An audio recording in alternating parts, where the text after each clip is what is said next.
Berita diawali dengan sebuah berita yang menghebohkan jagat maya, viral, trending, terkait video pernyataan seorang wanita yang meminta pertolongan untuk mencari sahabatnya yang hilang secara misterius, entah diculik atau apa. Namun si wanita yang bernama Chihiro itu pun meminta bantuan netizen untuk membantu menemukan sahabatnya tersebut.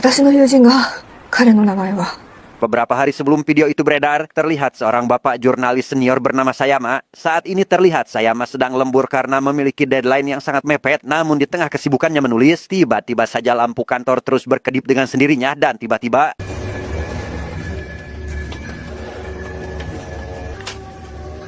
ya, ada seorang pria dengan wajah dan pengawakan sama persis dengan Sayama, entah juri Gririwa, setan atau apapun sebutannya. Kembaran Sayama itu pun mulai berpose layaknya Uchiha Itachi dan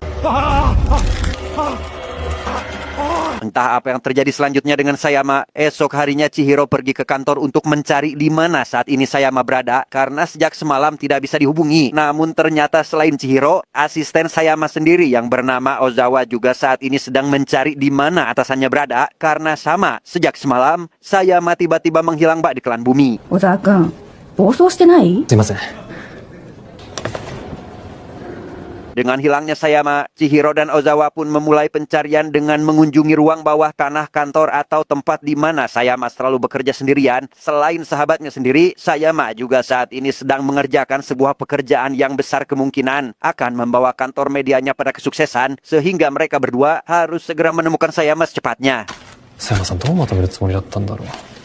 Tidak menemukan petunjuk apapun termasuk hasil karyanya. Mereka hanya menemukan bahan-bahan mentah yang saat ini sedang Sayama susun berupa potongan video dalam beberapa kaset yang langsung mereka putar satu persatu.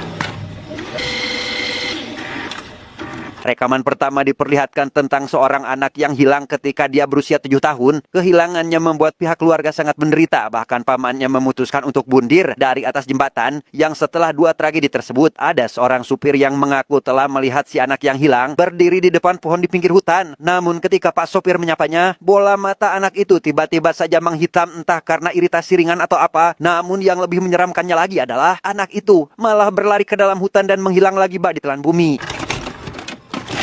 Yang kedua, ada sekelompok murid SMP yang berkemah di salah satu kaki gunung. Tepat di tengah malam, para murid malah tak sengaja mendengar suara seseorang dari arah hutan yang mengajak mereka untuk naik ke atas gunung. Dengan iming-iming buah kesemak berharap mereka mau naik, dan tak lama, salah satu peserta mengalami kesurupan tepat ketika suara itu menghilang.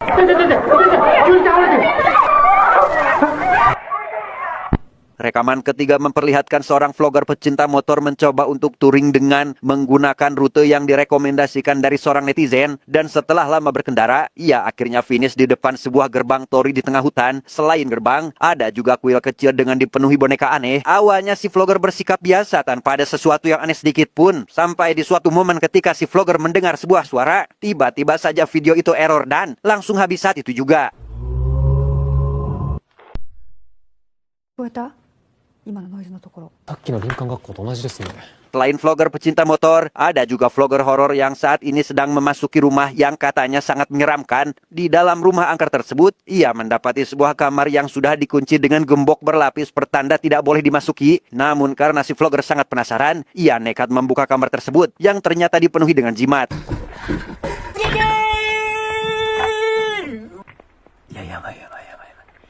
Selain jimat, ada juga ratusan kertas dengan gambar aneh, yaitu sosok makhluk yang seperti berdiri di bawah gerbang tori. Entah apa maksud dari jimat dan gambar tersebut. Namun ketika si vlogger melihat sebuah foto anak kecil di dalam laci, tiba-tiba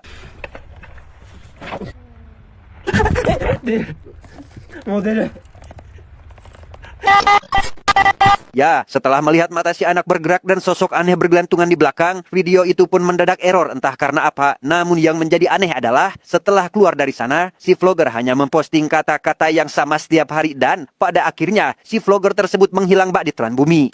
わかんないっすね。2019年10月3日。 Pada rekaman kelima, berisi sebuah wawancara antara Sayama dengan seorang mahasiswa bernama Yuji. Saat itu mereka sedang membahas seorang mahasiswa yang dianggap berperilaku aneh. Setelah menonton sebuah video dengan caption, "Jika kamu menontonnya, maka kamu akan mati." Entah apa isi video tersebut. Namun setelah si mahasiswa melihat video itu, ia tidak pernah tersenyum lagi dan tiba-tiba menghilang tak kemana. 佐藤君それから大学でも全く笑わないし。 Penasaran kemana perginya si mahasiswa, Sayama dan Yuji pun pergi ke apartemennya untuk mencari apakah ia sebenarnya ada atau tidak. Sesampainya di apartemen, mereka tidak menemukan si mahasiswa melainkan sebuah gambar mengerikan yang sama dengan yang si vlogger horor temukan di rumah kosong. Berikut dengan video bonus yang katanya jika ditonton bisa mati.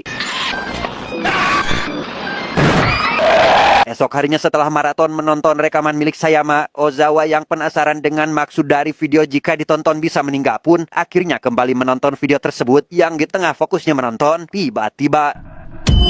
何肩叩いただけじゃん。 Ya, ternyata itu adalah Chihiro yang masih penasaran dengan video kemarin. Di sana Ozawa memperlihatkan temuannya tentang sebuah situs yang berisi pembahasan gambar menyeramkan termasuk yang ditemukan di rumah angker. Namun meski banyak yang mengaitkannya dengan hal mistis, Chihiro hanya menganggap jika gambar itu hanya stiker ilegal yang dipasang oleh orang yang tak bertanggung jawab. 東京、静岡、名古屋って来て、この家は近畿地方にあるらしいって書いてある。 Entah rekaman keberapa, kali ini mereka melihat sebuah keluarga yang baru pindah ke sebuah daerah bernama Kinki. Mereka tinggal di apartemen lantai 5 dengan pemandangan sebuah gunung. Namun, baru saja pindah sehari, si nenek mulai bertingkah aneh dengan terus saja memandangi gunung yang tak lama. Ya, seorang wanita tiba-tiba saja terjun dari atas. Kematian wanita itu menjadi penghujung dari video tersebut. Namun siapa sangka, 15 tahun sebelum video si nenek, ada juga video lain yang tidak kalah aneh tentang permainan anak-anak bernama Mashira Sama, di mana anak-anak yang kalah dalam permainan itu harus memberikan sesuatu kepada Mashira Sama, sesuai dengan apa yang diinginkannya.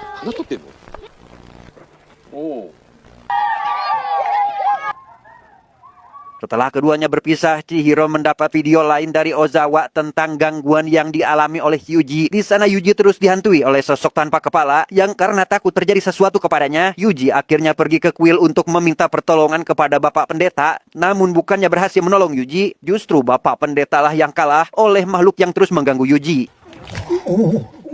私には払えないかもしれません。起きれることなく生き物を飼い続けてください。 Dalam sebuah blog, Ozawa menemukan sebuah artikel tentang gambar yang selalu ada pada setiap insiden. Kali ini insidennya terjadi tak jauh dari lokasi kantor, yaitu hilangnya seorang pria pemilik sebuah toko. Penasaran dengan gambar tersebut pun, Ozawa pergi ke TKP untuk memeriksanya. Dan benar saja, di sana terdapat gambar yang masih tertempel dengan sangat rapi yang tiba-tiba... Ya, dering telepon dari Chihiro berhasil menyadarkan Ozawa. Esok harinya Ozawa dan Chihiro kembali bertemu untuk menonton video lain milik Sayama, di mana kali ini video tersebut memperlihatkan 3 orang siswi SMA yang baru saja mendapatkan sebuah pesan berisi gambar dengan tulisan apakah mereka mau naik ke gunung. Selain ajakan tersebut, rupanya ada sebuah peringatan dari si pengirim pesan, yaitu si penerima pesan akan meninggal jika ia tidak membagikan pesan itu kepada 3 orang. Namun karena ini hanya sebuah pesan dan dianggap sebagai lelucon belaka, si mahasiswi sama sekali tidak menghiraukannya sampai suatu hari terjadilah sebuah fenomena aneh, yaitu kematian mendadak dari si mahasiswa itu sendiri. やるよ、最後まで。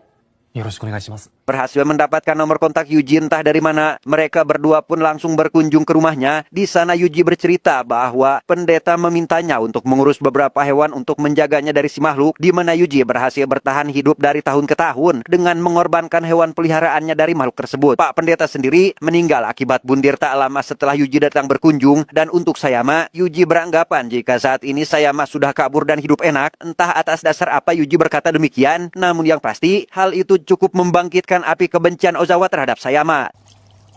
これ、気休めにはなるでしょ。まあね。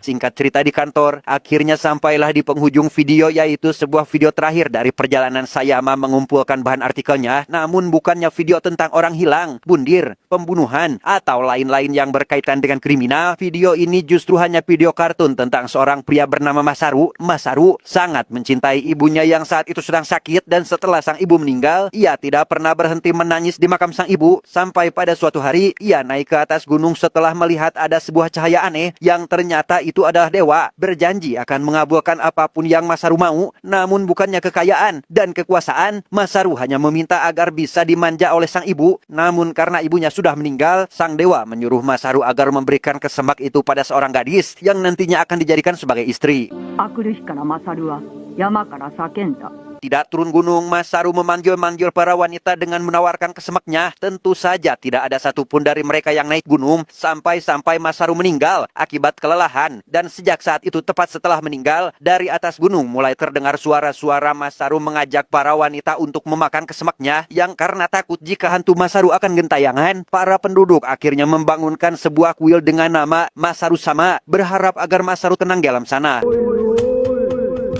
Setelah cerita itu, Ozawa mulai menyimpulkan semua tragedi yang terjadi dari video-video yang sudah ia tonton. Ia baru sadar jika latar tempat dari video tersebut berlatar sama, tak jauh dari lokasi di mana Masaru tinggal, di dekat gunung. Sehingga kali ini, Ozawa hanya harus mencari jawaban tentang apa yang sebenarnya terjadi dan apa makna di balik semua kejadian ini. お疲れ様でした。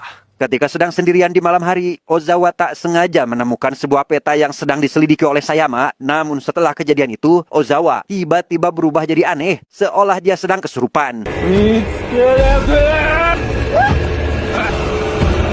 Pagi harinya ketika Chihiro kembali ke kantor untuk mencari Ozawa, ia tidak menemukannya dimanapun dan hanya mendapati HP-nya saja. Setelah melakukan pencarian yang cukup panjang, akhirnya Chihiro berhasil menemukan Ozawa. Namun anehnya saat ini Ozawa seolah sedang ketempelan makhluk gaib sehingga... 千尋さん 覚えてないの？ Sadar dari pengaruh si makhluk, Chihiro pun akhirnya membawa Ozawa ke rumahnya. Di sana Ozawa memberitahukan penemuannya, yaitu sebuah peta yang ditemukannya di gudang kemarin malam saat masih sedang bekerja. Selain peta tersebut, Ozawa juga telah mendapat petunjuk terkait di mana saat ini Sayama berada dan langsung mengajak Chihiro untuk pergi ke sana saat itu juga. Singkat cerita, sampailah mereka di rumah Sayama yang berlokasi di bawah kaki Gunung Fuji. Entah kenapa ia tinggal sangat jauh bahkan sangat terpencil. Ozawa pun langsung mengeluarkan kameranya untuk merekam aktivitas mereka. Namun setelah masuk, rumah itu sangat kotor dengan hewan peliharaan Ozawa yang banyak mati. Sama halnya dengan rumahnya yang kotor, pemiliknya pun tidak kalah aneh dengan Sayama yang sangat lusuh dan sang istri bertingkah sangat aneh entah karena apa. Namun tanpa memperdulikan hal tersebut, Sayama langsung memulai wawancaranya dengan menanyakan alasan kenapa Sayama kabur dari pekerjaannya. Entah apa yang terjadi sebenarnya, Sayama mulai marah-marah pada Chihiro dan menuduhnya sebagai pelaku dari semua ini. Sayama bilang jika Chihiro telah memperdayanya dan sekarang malah menargetkan Ozawa. Tanpa tahu apapun, Ozawa langsung menyerang Sayama dengan kata-kata, mengatakan jika saat ini Ozawa berada dalam bahaya dan meminta rahasia agar dia bisa selamat dari semua kejadian ini. 見つけてくださってありがとうございます。 Tanpa banyak bicara, Sayama membuka penutup matanya dan memperlihatkan jika saat ini matanya telah hilang, disusul dengan aksi istri Sayama yang tiba-tiba saja melakukan hal aneh, yaitu seolah tidak peduli, Sayama malah membawa sebuah kertas coklat yang sudah ia gulung. Entah apa isinya, Sayama kemudian pergi keluar dari rumah dan... Ya, setelah melihat Sayama dan istrinya bundir, mereka pun langsung pulang saja. Malam harinya saat masih di perjalanan, Ozawa yang penasaran dengan apa isi dari dalam kertas pemberian Sayama pun langsung saja membukanya yang ternyata isinya adalah flash disk yang berjudul Amano tahun 2008. Semakin penasaran dengan isinya, mereka langsung menontonnya saat itu juga. Flashdisk itu berisi sebuah video tentang penganut agama di sebuah desa harapan yang masih berlokasi di wilayah Kinki. Di sana mereka menyembah sebuah batu hitam dengan aksen cucuk-cucuk tajam pada batu yang diberi nama Yashiro-sama. Para penganut itu adalah mereka yang tidak bahagia di dunia nyata dan besar harapan akan menemukan kebahagiaannya di tempat tersebut. あなたはどうしてここへ来たのですか? Kebahagiaan yang dimaksud di sini rupanya adalah dengan mengembalikan orang-orang yang telah meninggal dunia. Entah dari mana asalnya prinsip tersebut, namun dengan banyaknya pengikut, hal itu menjadi bukti kuat jika ajaran ini banyak diminati. Entah tergiur dengan janji palsu atau memang sudah ada bukti jika yang mati akan bisa dihidupkan kembali. Namun satu hal yang sudah pasti adalah Chihiro rupanya adalah salah satu penganut dari ajaran ini. Dengan selesainya video itu, Chihiro menjelaskan jika dulu ia kehilangan anaknya saat masih kecil dan tak sengaja ikut dengan ajaran penganut Yashiro-sama. Ajaran itu didirikan tepat ketika batu itu tiba-tiba muncul dan langsung bubar kembali tepat setelah batunya menghilang tak kemana. 突然石が消えて主催者が発狂したからだって言われてる。Dengan 3 nama Yashiro, Masaru, dan Mashiro sama, Ozawa akhirnya mendapat sebuah kesimpulan bahwa 3 nama yang sudah disebutkan adalah satu dewa yang sama yang merujuk pada satu batu, yaitu batu tersebut. Dan dengan fakta barusan, akhirnya mereka memutuskan untuk mencari di mana saat ini batunya berada. 出発するよ。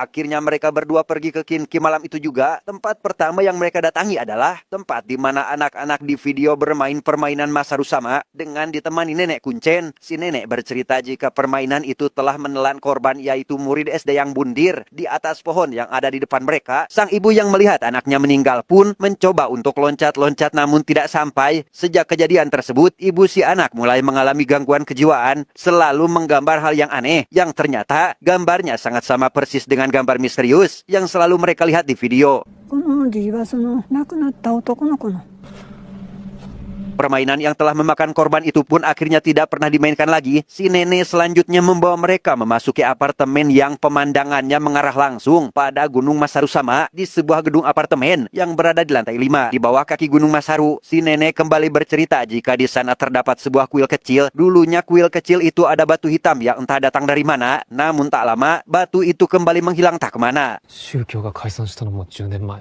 行くしかないね。 Dengan pengetahuan baru dari sang nenek kuncen, mereka pun kembali melanjutkan perjalanan kedua, yaitu pergi ke kaki Gunung Masaru untuk melihat kuil berisi boneka. Mereka berharap jika batu itu masih ada dan akan langsung menghancurkannya selagi bisa. Dalam perjalanan menuju ke Gunung Mashiro, tepat ketika memasuki terowongan, mereka malah bertemu dengan 2 sosok wanita yang berdiri tepat di tengah jalan. Tanpa berusaha turun untuk menyapa, mereka langsung melakukan ini kepadanya. Singkat cerita, sampailah mereka ke bawah kaki Gunung Masaru dengan berbekal sebuah linggis. Chihiro yang melihat kuil tanpa batu dengan dipenuhi boneka pun langsung menghancurkannya saat itu juga.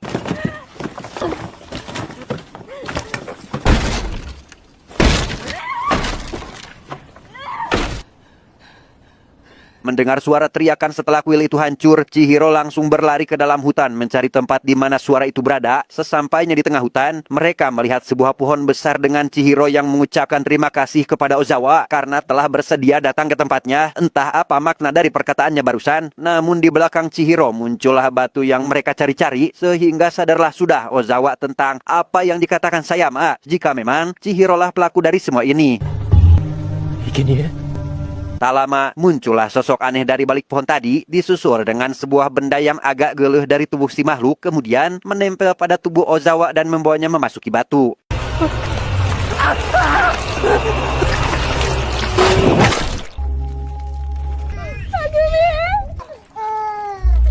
Dengan cerdas, Chihiro kemudian mengedit video itu dan mempostingnya ke media sosial. Dan alasan video permintaan tolongnya di awal film tadi rupanya untuk agar Chihiro bisa mendapatkan mangsa lagi. Dan alasan kenapa ia melakukan ini semua adalah baik itu Mashiro, Masaru, dan Yashiro sama akan mengabulkan keinginan Chihiro, yaitu menghidupkan anaknya lagi. ありがとうございます。